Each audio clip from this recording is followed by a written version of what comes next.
नमस्कार, कसे आहात? आज आहे नवरात्रीचा पहिला दिवस आणि तुम्हाला सर्वात पहिले तर सगळ्यांना शारदीय नवरात्रीच्या खूप खूप शुभेच्छा. हॅपी नवरात्री. आज आहे सोमवार आणि आजचा रंग आहे पांढरा. तर माझ्याकडे पांढऱ्या रंगाची साडी नाही आहे, म्हणून मी जी मला पटकन नेसता येईल ती मी नेसली. तर सर्वात पहिले तर घरातली सगळी कामं आहेत ती आवरून झाली, पूर्ण घर क्लीन केलं आणि आत्ता जे आहे ती छान मी अंघोळ वगैरे करून केस धुतली. आज सोमवारसुद्धा आहे, माझा उपवास आहे फक्त सोमवारचा. माझा नवरात्रीला उपवास असतो, खूप वर्षापासून मी उपवास पकडते, पण यावर्षी मी नाही पकडला. तर त्याचं कारण तुम्हाला माहितीच आहे.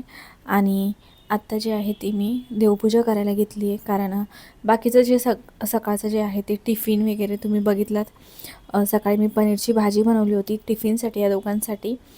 तर स्वयंपाक माझा झाला होता करून आणि आत्ता जे आहे ते मला फक्त देवपूजा करायची होती. तर आत्तापासून मी ब्लॉगला सुरुवात केली आहे. सकाळचा टिफिन झाला ना की नंतर बराच वेळ असतो आपल्यासाठी, मग बाकीची सगळी कामं आवरायला, आणि कामं जी आहेत ती वेळेच्या वेळी झाली ना तर बरं वाटतं आणि दुपारी थोडासा आराम करायलासुद्धा वेळ मिळतो. तर देवांना मी छान अंघोळ वगैरे घातली आहे. तोपर्यंत मी म्हटलं चला हे उंबरठ्यावरती आहे ना हळद आणि चंदन जे आहे ते लावून घेऊया, तोपर्यंत ते सुकून जाईल माझं बाकीची जी पूजा आहे ती होईपर्यंत. आणि मी नवीन जे आहे ना दोन जे आसन आहेत ते आणलेत. एक तर हे वालं जे माझ्या हातात आहे ते, आणि दुसरं एक आहे ते ब्लाऊज पीस आहे.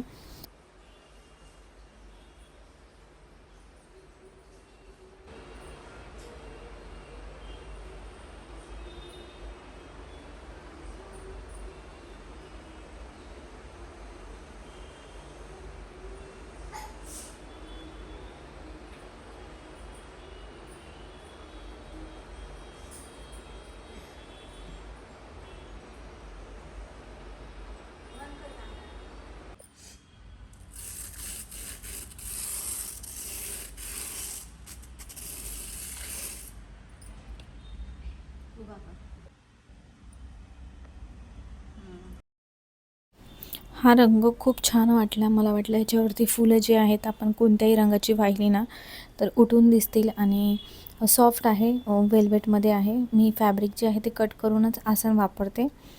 तर आज देवींचा वार आहे, देवीचा दिवस आहे, आणि आता 9 दिवस जे आहे ते फक्त आणि फक्त देवीची जी आहे ती पूजा अर्चा चालू आहे सगळीकडे. तर मी दरवर्षी असंच देवींना ना, म्हणजे असं नाही आहे, जेव्हा पण माझ्या मनात येतं तेव्हा मी ना अशी मळवट भरते. तर हळद घेतलं आहे मी थोडंसं ओलं करून, आणि छान मी मळवट भरून घेते आणि थोडंसं जे आहे ते कुंकू लावते. दिसायला खूप छान दिसतं हे. आपण रोज जरी केलं ना तरी खूप सुंदर दिसतं, पण रोज शक्य नाही आहे, बराच वेळ लागतो.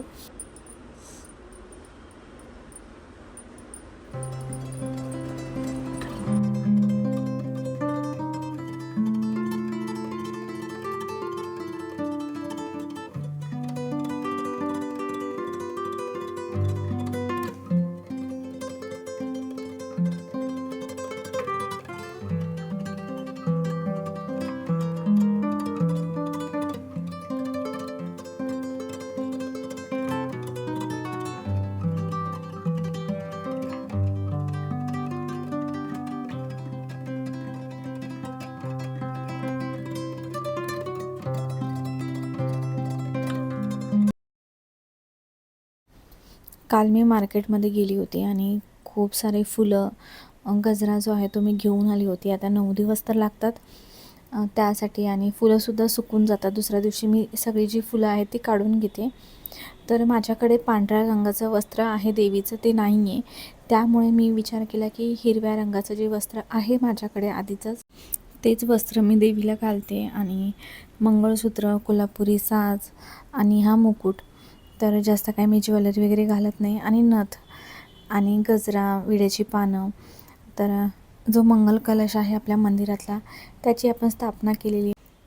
आपल्या मंदिरातला जो नारळ आहे ना तोच मी घेतलेला आहे, आणि हे बघा किती सुंदर दिसतंय हे.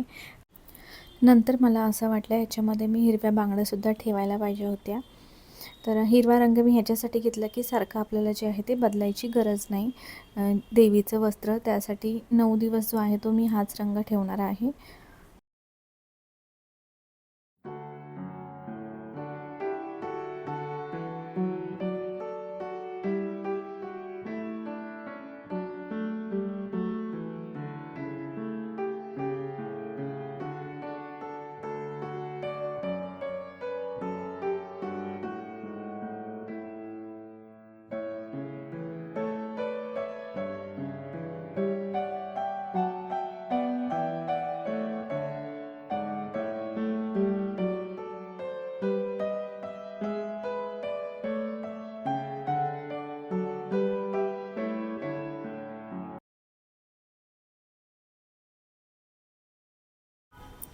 नारळाला असं मळवट भरल्यामुळे अजून छान दिसते.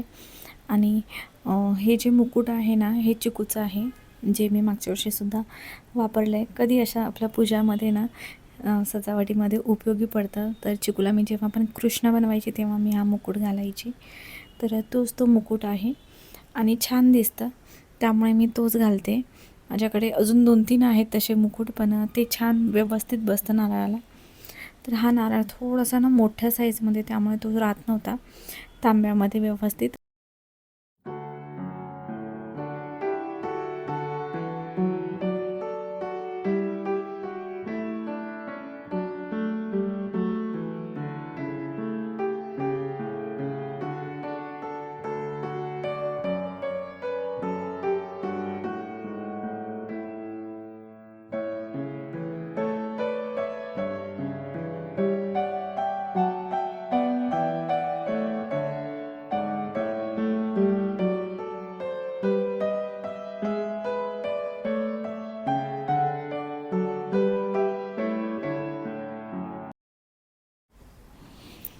तरीही अशी माझी देवपूजा झाली आणि आता मी अखंड दिवा लावते.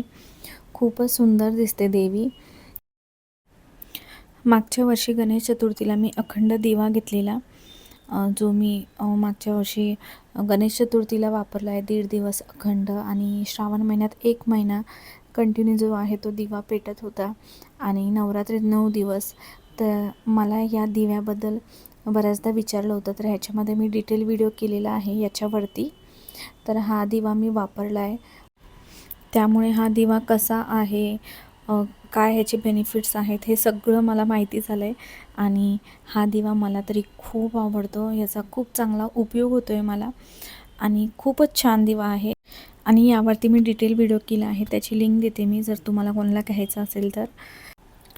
एकदा जरी हा आपण दिवा पेटवला ना, तर आपण 2 दिवसासाठी जरी कुठे बाहेर गेलो ना, तरी दिवा जो आहे तो हा विझणार नाही. आणि ह्याची जी काच आहे ती खूप जाड आहे, आणि ह्याला असं साईडला स्क्रू दिले आहे, ज्याने आपण वात जी आहे ती वर खाली करू शकतो.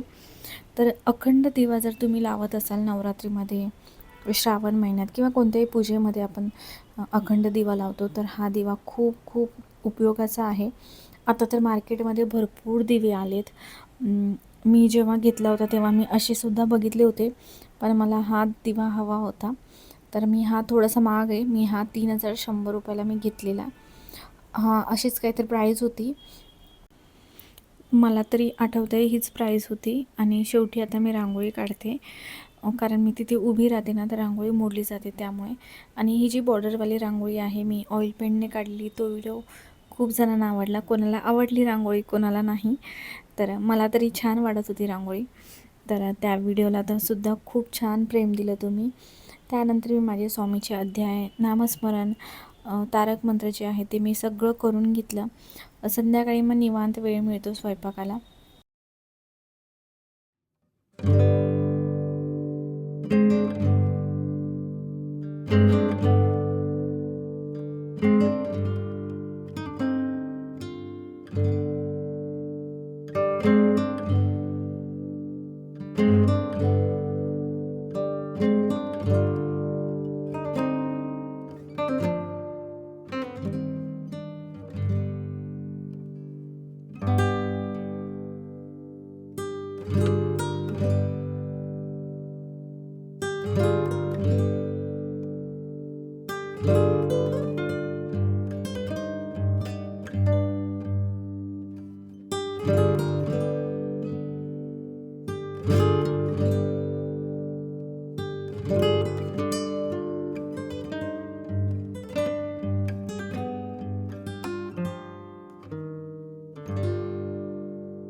देवीला नैवेद्य दाखवायचं म्हटलं ना तर काळ्या चण्याची भाजी, खीर आपण असाच नैवेद्य दाखवतो. तर आज मी म्हटलं मी तांदळाची खीर बनवते. शेवयाची खीर मी त्या दिवशी बनवली होती त्यामुळे, आणि मखाणे नाही आहे माझ्याकडे, नाहीतर माझा विचार होता मखाण्याचीच खीर करावी, पण नाही आहे. त्यामुळे म्हटलं चला पटकन होईल. तर बाकीचा स्वयंपाक आहे तो मी आवरून घेईल नंतर. तर पहिले मी खीर बनवते, नैवेद्य दाखवते आणि नंतर मग बाकीची कामं.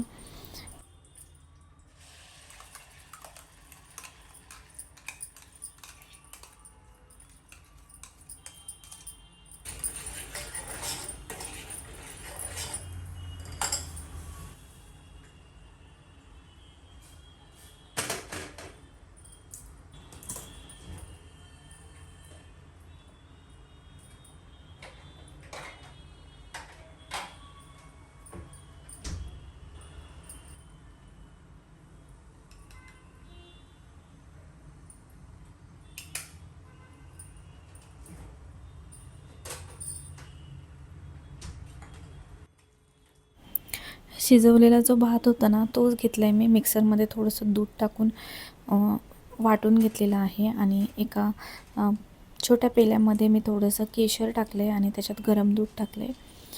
तोपर्यंत जे आहे ते खीर होईल. आणि ड्रायफ्रूट्स मी बारीक कट करून ठेवले होते तर ते, आणि नंतर मी साखर टाकेल, इलायची पावडर. एकदम सोपं आहे.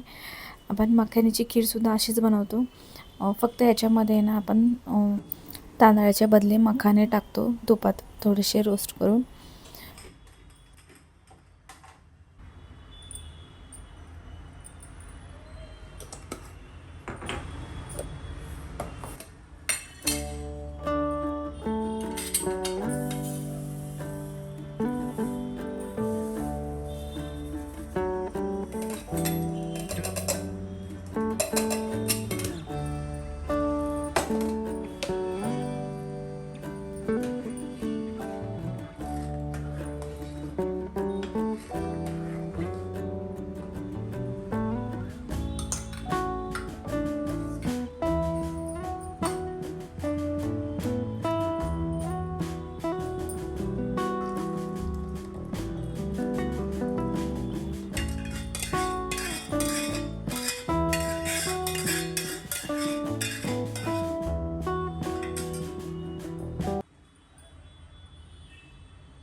आता मी नैवेद्य दाखवते, आणि व्हिडिओ कसा वाटला तेही मला नक्की सांगा.